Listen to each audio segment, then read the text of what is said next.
আসসালামু আলাইকুম, কেমন আছেন সবাই? আশা করি সবাই ভালো আছেন।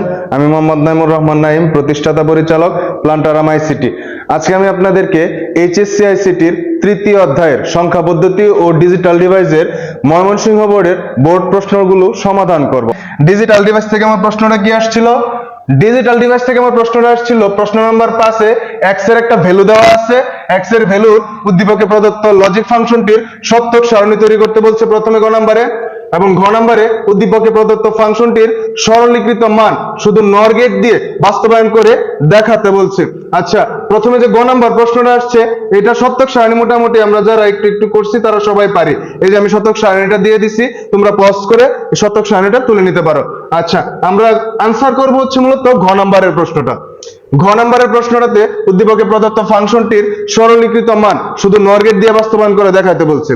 উদ্দীপকে প্রদত্ত ফাংশনটি আমাদের x এর ভ্যালু কি দেওয়া আছে?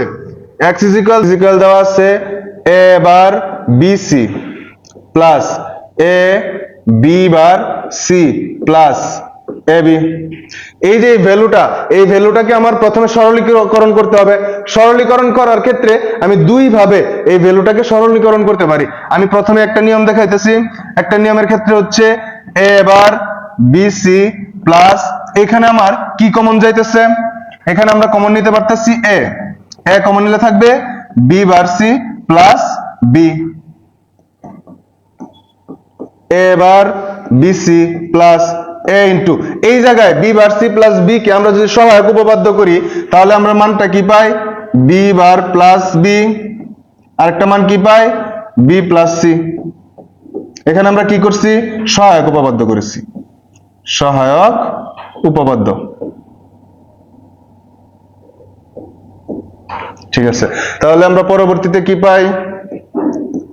a bar bc plus a into, আমরা জানি b বার প্লাস b এর মান হচ্ছে 1, তাহলে আমাদের এই মানটার দরকার নাই, আমরা সরাসরি মান নিয়ে নিব b প্লাস c।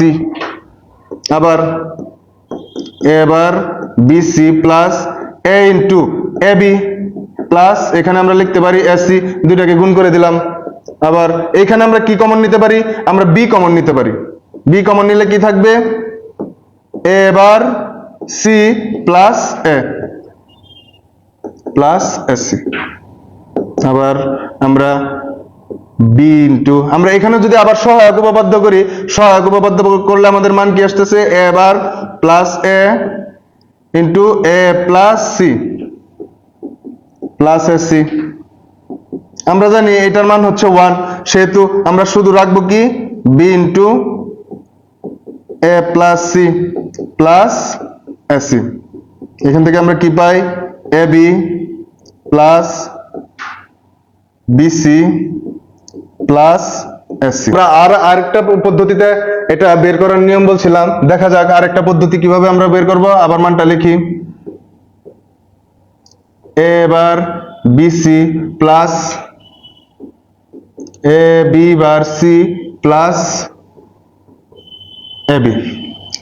এটাকে অন্য আরেকটা পদ্ধতি হচ্ছে a bar bc plus a b bar c plus, ওই যে যেটা দুইটা মান দেওয়া আছে বা দুইটা ভ্যালু দেওয়া আছে, এখানে আমরা শুধু আরেকটা ভ্যালু অ্যাড করে দিব, ab ইনটু c বার প্লাস c একটা ভ্যালু অ্যাড করে দিব, কারণ c বার প্লাস c এর মান জানি আমরা 1, এজন্য মানের কোনো পরিবর্তন ঘটে নাই।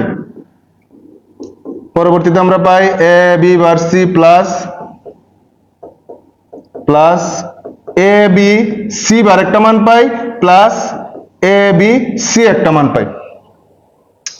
আবার পরবর্তীতে আমরা কি পাই? a বার bc প্লাস, এখানে আরেকটা বিষয় হচ্ছে, আমরা যদি প্রত্যেকটা মানের সাথে, এই তিনটা মানের সাথে যদি a b c যোগ করে দেই তাহলে আমাদের ভ্যালুর কোনো পরিবর্তন হবে না, কিন্তু আমরা সহজেই কাজটা করে ফেলতে পারবো। তাহলে a বার bc এর সাথে যদি আমরা a b c যোগ করে দিলাম plus a b bar c এর সাথে যদি আমরা যোগ করে দেই a b c plus a b bar a b c বারের সাথে যদি আমরা a b c যোগ করে দেই, তাহলে আমরা প্রথমে কাজটা হবে যে এখানে আমাদের কি করতে হবে? কমন নিতে হবে। কি কমন নিব? bc কমন নিব। যদি bc কমন নেই তাহলে মান থাকবে হচ্ছে a bar plus a plus, এখানে আমরা কি কমন নিতে পারবো? ac কমন নিতে পারবো, মান পাবো হচ্ছে b বার প্লাস বি প্লাস এখানে আমরা কি কমন নিতে পারবো, এ বি কমন নিতে পারবো। এ বি কমন নিলে থাকবে সি বার প্লাস সি। এখন আমরা জানি এ বার প্লাস এর মান 1, বি বার প্লাস বি এর মান 1 এবং সি বার প্লাস সি এর মান 1। তাহলে 1 হলে আমার এগুলো মান লেখার দরকার নাই, জাস্ট যে ভ্যালুগুলো আসতেছে এই ভ্যালুগুলো আমি তুলে দেব। এখন যদি আমি সাজিয়ে লিখি A B plus BC plus AC, দেখেন তো দুই ক্ষেত্রে আমার মানগুলা কি আসছিল, A B plus AC plus BC.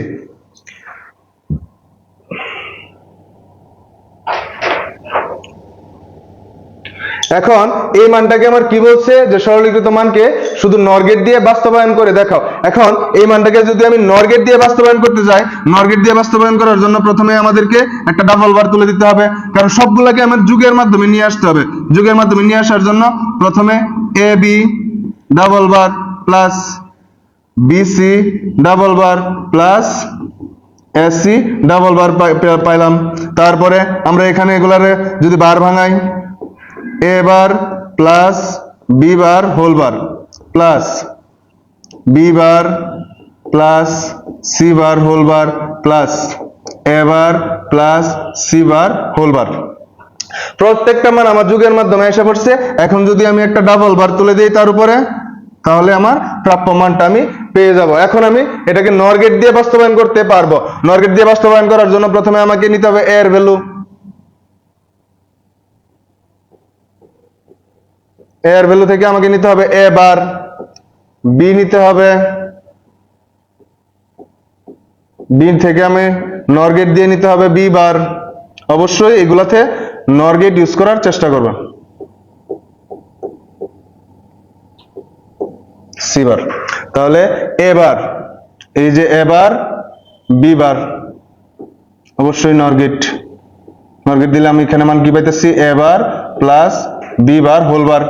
এবং আরেকটা হচ্ছে কি B bar plus C bar, B bar C bar, অবশ্যই নর গেট। মান কি পাইতেছি, B bar plus C bar whole bar. আরেকটা কি মান, এ বার আর হচ্ছে সি বার, নর গেট। তাহলে A bar plus C bar whole bar, এই তিনটাকে আবার আমার একটা গেট দ্বারা বাস্তবায়ন করতে হবে, সেটা হচ্ছে নর গেট। এখানে আমরা মান পাবো কি, A bar plus B bar whole bar plus B bar plus C bar whole bar,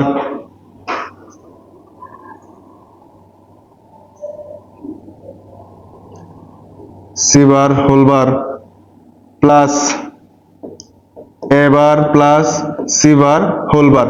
এখন এই যে একটা বার পেলাম, আমার কিন্তু দুইটা বার তুলতে হবে, সেজন্য আবার এটাকে আমি নর গেট দিয়ে বাস্তবায়ন করে দেখাই দিব।